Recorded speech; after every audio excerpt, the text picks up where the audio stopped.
Olá a todos, eu sou Davi Moeller Steinbock e sejam muito bem-vindos ao STEMcast Brasil.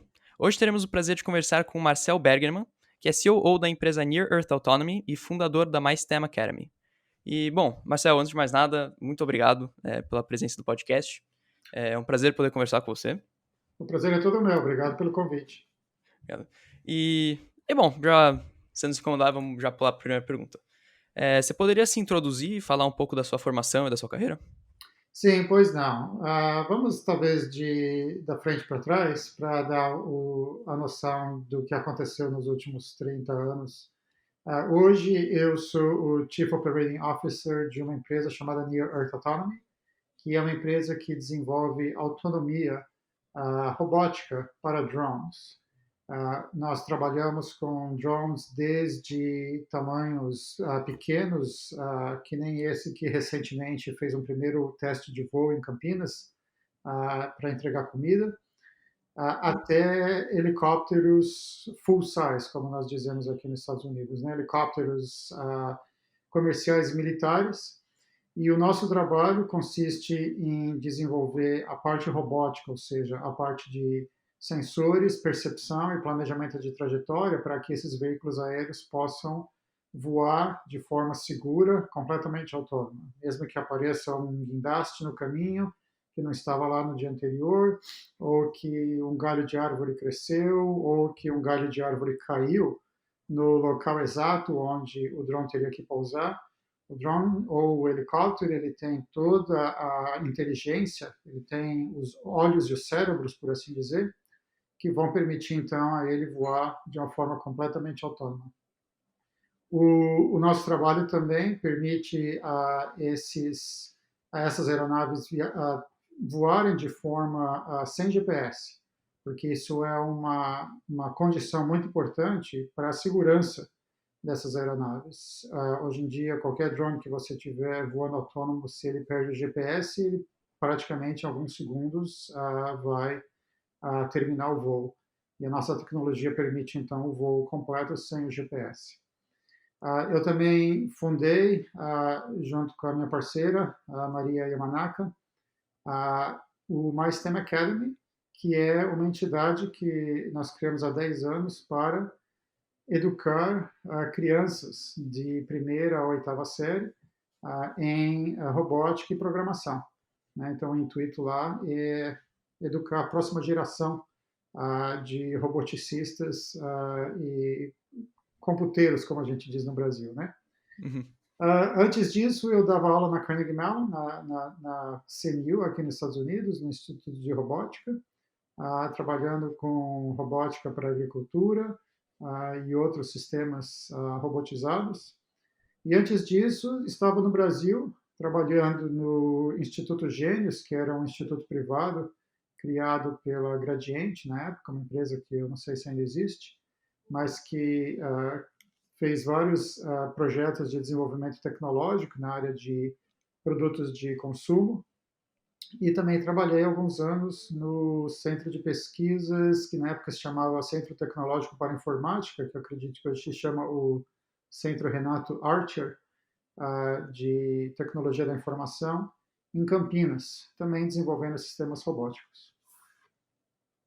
Uhum. E no Brasil, você sempre. Da onde que veio essa motivação para você estudar, para seguir robótica? Assim, foi uma coisa que veio do ensino médio? Isso é algo que veio praticamente da personalidade, em que eu gosto muito de matemática, né? Sempre gostei muito de matemática ao longo de toda a minha vida, desde criança. E quando eu estava no colegial, eu conversei com um tio que na época era professor da Unicamp e perguntei a ele o que uma pessoa, um jovem que adora matemática, deveria seguir carreira, quais são as carreiras possíveis. E ele me deu um conselho muito importante na época, que ele realmente, se, como que eu vou dizer, ele se tornou realidade, que é o seguinte, ele falou, você pode estudar matemática pura, né? E você pode dar aulas e seguir uma carreira mais acadêmica, ou você também pode estudar engenharia. E engenharia você também estuda bastante matemática, mas você vai ter uma oportunidade de trabalhar em sistemas que podem ser colocados aí no mundo real, né? Sistemas de engenharia, elétricos, mecânicos, civis, etc., que podem servir para resolver problemas do mundo real. E eu, então, optei pelo segundo caminho. Optei por um caminho onde eu poderia aplicar a minha paixão por matemática na realização de sistemas de engenharia para resolver problemas. E acabei optando pela área de engenharia elétrica, e dentro da engenharia elétrica, então, quando eu estava no quarto ano da faculdade, acabei me envolvendo com o grupo de robótica da Escola Politécnica, na época liderada pelo professor José Jaime da Cruz, um grande mentor e amigo, e foi aí que eu comecei, então, a minha carreira e meu interesse em robótica. Entendi, bem legal. E como que foi essa transição? Porque você fez. Você tem o PhD, né? Você fez esse PhD fora? Eu estudei aqui na Carnegie Mellon. Na Uhum. época, nós viemos para os Estados Unidos em 1992 para irmos para grad school, né, para Uhum. pós-graduação. Então, nós dois fizemos a pós-graduação aqui na Carnegie Mellon, ficamos 4 anos e meio aqui nos Estados Unidos, e aí voltamos para o Brasil. Nós tínhamos, na época, bolsas do CNPq e da CAPES. Então, voltamos para o Brasil e ficamos no Brasil 8 anos trabalhando, até que houve a oportunidade de voltarmos para Pittsburgh, para trabalhar de novo na Carnegie Mellon em 2015. Em 2005, perdão. Uhum. Foram vocês juntos trabalhar lá na Carnegie Mellon também? Então, ela é da área de engenharia industrial, ela fez engenharia de produção na Escola Politécnica. Na época, nós nos conhecemos na Escola Politécnica. E a área dela é logística e supply chain. Como se fala supply chain em português? Você vai ter que me ajudar aqui. Acho que cadeia de. De suprimentos, isso. Isso. Já faz muito tempo que eu não ouvi esse termo. Então, ela estudou supply chain, né, cadeia de suprimentos, e ela trabalhou por 20 e tantos anos na indústria de logística, nas áreas de tubulações e de warehouse, né, de depósitos. Trabalhou muitos anos no warehouse da Excel, que fica ali na região de Valinhos, perto de Campinas. E quando nós nos mudamos para Pittsburgh de novo, em 2005, ela trabalhou na área de alimentação, numa empresa que na época pertencia à Heinz, que hoje, por coincidência, pertence a uma empresa brasileira, a Ambev, se eu não me engano. E então nós tivemos essas carreiras paralelas em engenharia, e aí há cerca de 10 anos a Maria ela teve essa ideia de abrir um negócio próprio voltado à educação infantil na área de robótica e programação. Então hoje a gente compartilha aí essa paixão pela educação da Uhum. próxima geração de engenheiros e roboticistas. E esse é onde surgiu o My STEM Academy, então, né? Isso, isso. Então, nós temos um espaço próprio numa cidade que chama Wexford, que fica a cerca aqui de 10 minutos ao norte da nossa casa. E até março desse ano, né, nós estávamos dando aula regularmente naquele espaço, cerca de aí 100 crianças toda semana, visitando o espaço, montando robô, programando robô, fazendo programação, criando seus próprios jogos. E claro que por causa da pandemia nós convertemos a nossa operação para uma operação remota. Então, desde Uhum. março estamos dando aula praticamente por Zoom ou em pequenos grupos ali no nosso espaço. Bem legal. E da onde que surgiu a ideia, ou não sei, a oportunidade de participar da Near Earth Autonomy? Então, quando nós estávamos na Carnegie Mellon, eu estava associado a um grupo de Field Robotics, que nós chamamos, que é robótica de campo, né? Então, Uhum. robótica de campo é quando você tem robôs no mundo afora, né? Não numa indústria onde o robô está num ambiente onde tudo é bem conhecida. Na indústria automobilística, por exemplo, você tem aqueles robôs pintando carros ou soldando, etc. São robôs que são extremamente instrumentados, o ambiente é instrumentado, o carro sempre para no mesmo lugar, o robô sempre vai nos mesmos lugares. Tem, claro, um pouco de sensoriamento para dar conta das pequenas distâncias, diferenças milimétricas, mas basicamente todo o ambiente é estruturado de forma que o robô vai sempre no mesmo lugar. Agora, um robô Uhum. que vai, por exemplo, se locomover num pomar ou numa fazenda, ou ele vai patrulhar em volta de uma planta química para evitar uma invasão, ou um robô que tem que voar em torno de uma ponte para procurar pontos onde a ponte possa estar falhando e comunicar a um ser humano que é necessário fazer manutenção. Ou mesmo um robô que vai entregar a comida, como eu falei antes, como está sendo feito em Campinas agora.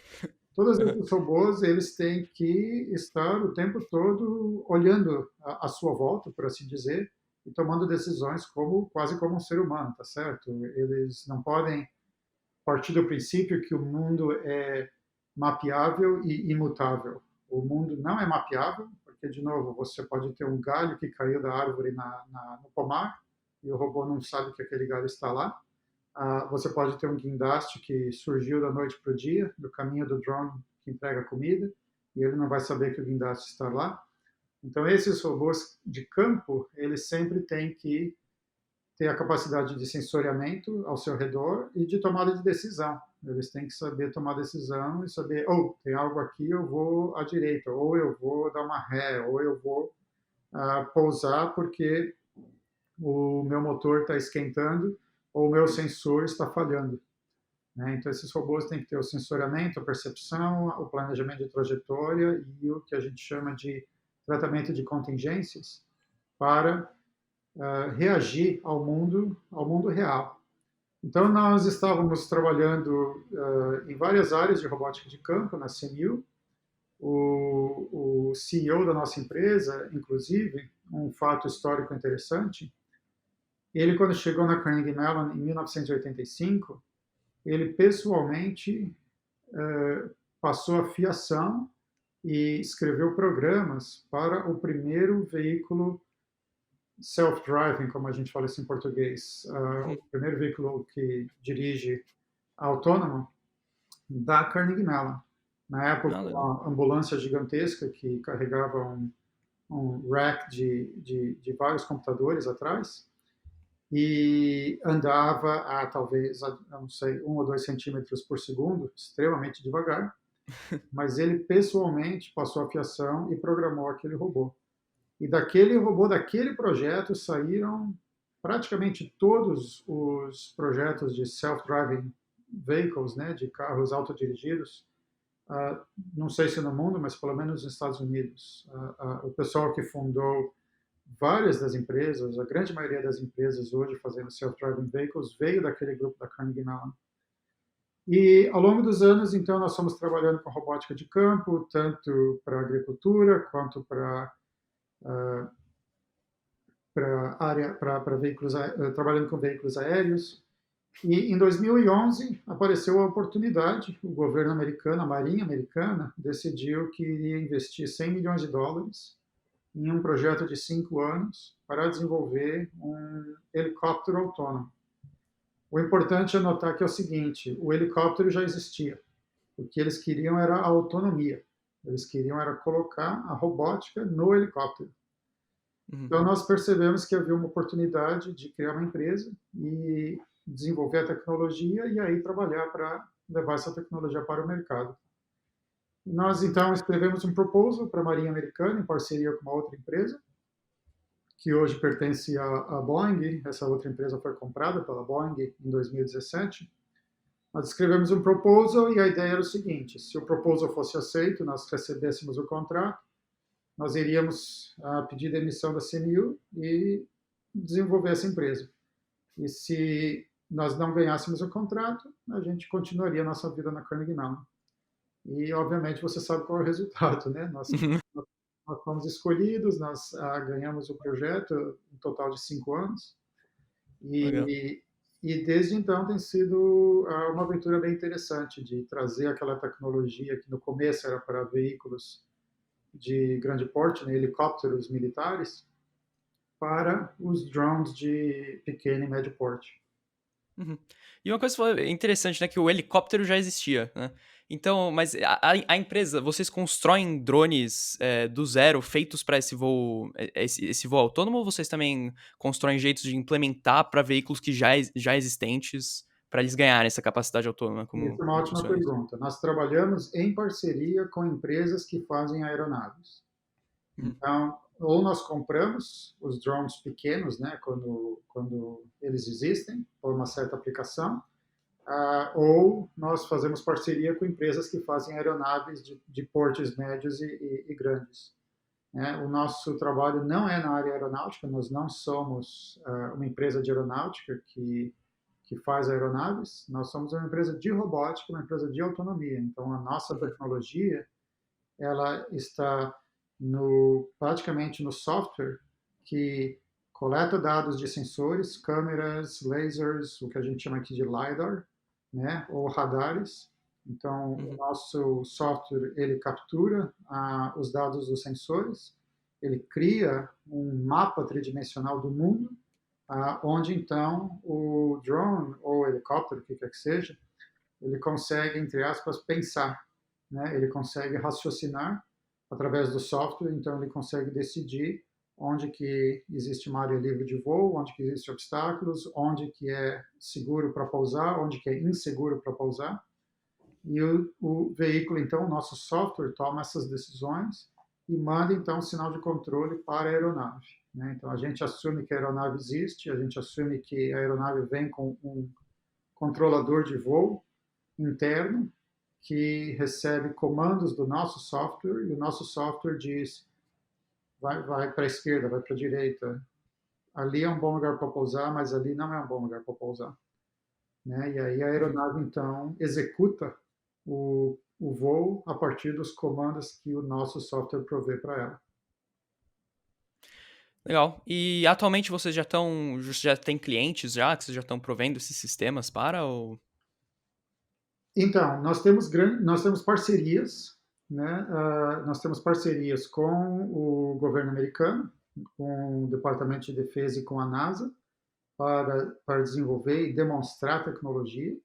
E nós temos Uhum. parcerias com algumas empresas comerciais. Duas que eu posso falar publicamente, que já estão de fato no nosso website, são a Boeing, que é uma empresa que investiu na nossa empresa em 2017, é uma parceira da nossa empresa, e Airbus, que é a maior concorrente da Boeing. Né? Então, Uhum. nós provemos tecnologia para essas empresas e outras que nesse momento ainda nós não podemos revelar, mas vamos em algum momento no futuro, são empresas que estão experimentando com a nossa tecnologia, eles têm cópias do nosso software, dos nossos sistemas, para experimentar nos seus próprios veículos, nas suas próprias aeronaves. Né? Então, para o governo americano, nós demonstramos a tecnologia, demonstramos a capacidade, de forma que o governo possa decidir aonde investir os recursos. E com os parceiros comerciais, nós provemos tecnologia para que eles possam decidir se vão adotar a nossa tecnologia nas suas próprias aeronaves. Um projeto muito interessante que agora nós já revelamos publicamente é com uma empresa americana chamada Kaman, Kaman, e eles fazem um helicóptero muito interessante chamado K-Max, KMAX. E o Uhum. K-Max é um helicóptero que eles chamam de um caminhão aéreo. É um veículo que foi, é uma aeronave que foi projetada para transportar grandes cargas, cargas pesadas, na faixa de 5.000 libras. Então, nós estamos falando aqui de 2.300 quilos, Nossa. para, por exemplo, levar turbinas, geradoras de energia para uma nova represa, onde ainda não existe a estrada para trazer a turbina, ou para retirada de grandes cargas troncos em operações florestais, onde, de novo, você não tem estradas para chegar naquele lugar. Esse veículo foi usado no Afeganistão para transportar milhões de toneladas, milhões de libras de carga para a Marinha Americana, há muitos anos atrás. Isso foi em cerca de 2010, talvez, 2011. Não, desculpa, isso foi em 2013, 14, eu acredito. E nós, então, fizemos uma parceria com essa empresa Kaman, com recursos do governo americano, do Departamento de Defesa americano, para converter esse veículo em um veículo robótico, em um veículo autônomo.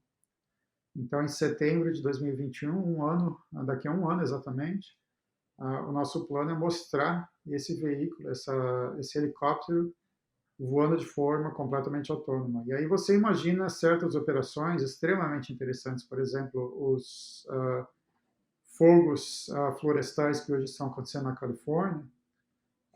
Uma das maiores dificuldades dos bombeiros é voar um helicóptero em cima do fogo e derrubar água ou algum agente químico, né, para interromper ou eliminar o fogo.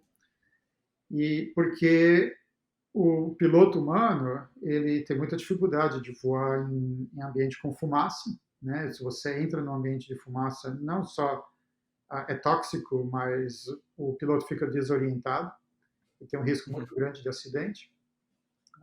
Como também é muito difícil para o piloto saber exatamente onde derrubar a água ou produto químico, e muitas vezes é impossível derrubar exatamente no local exato, porque aquele é o local onde você tem mais fumaça e é mais perigoso para o piloto. Imagina que você pudesse, então, mandar uma frota de helicópteros robóticos sem piloto, que não se preocupam com voar na fumaça, porque não tem ninguém dentro, tá certo? Eles estão simplesmente voando de forma autônoma e que podem, de forma bem precisa, derrubar 2.300 quilos de produto químico ou água naquele fogo, né? E você consegue fazer isso dia e noite, 24/7, e de uma forma muito mais segura e rápida, eliminar esse tipo de problema.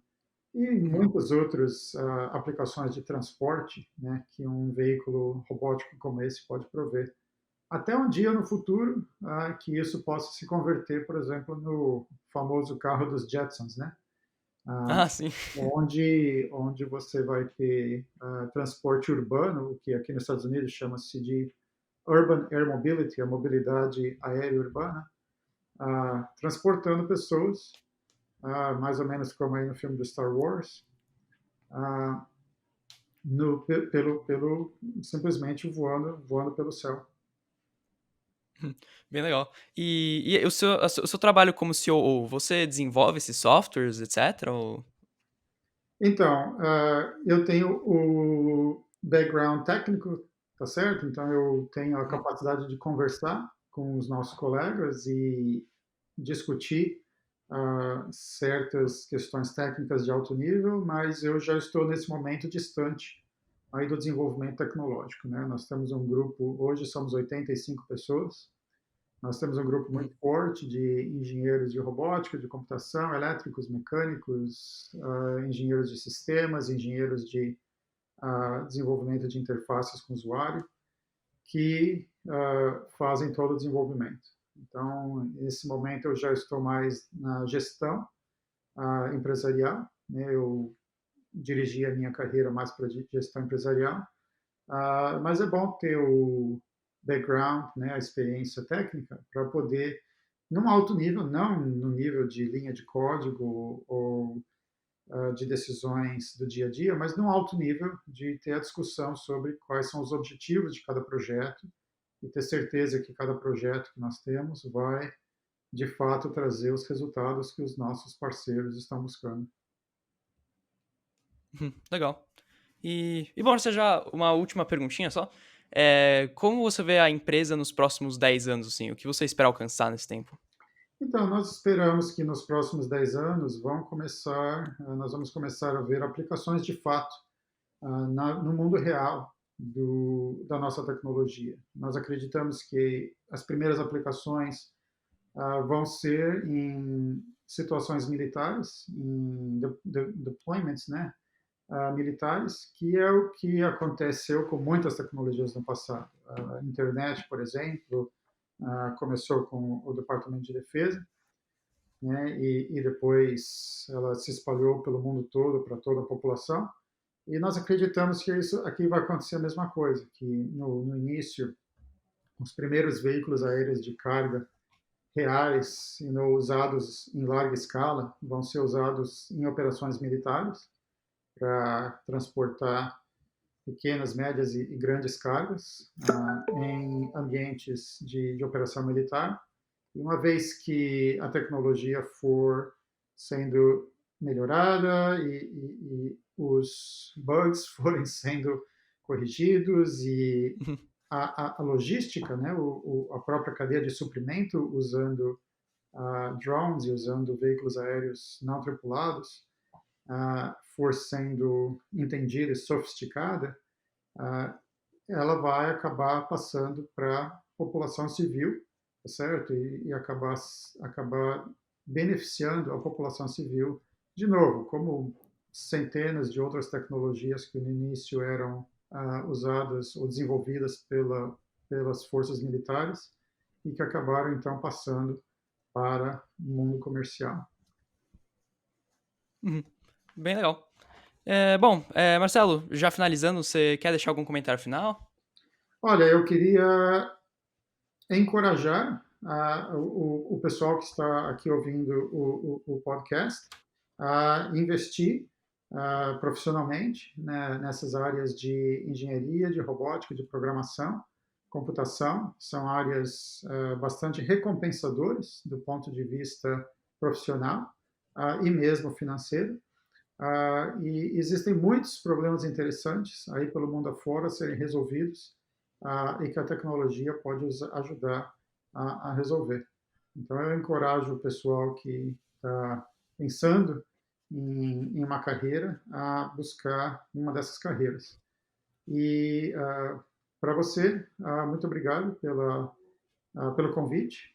Eu espero que tenha sido útil aqui para os seus ouvintes compartilhar essa informação.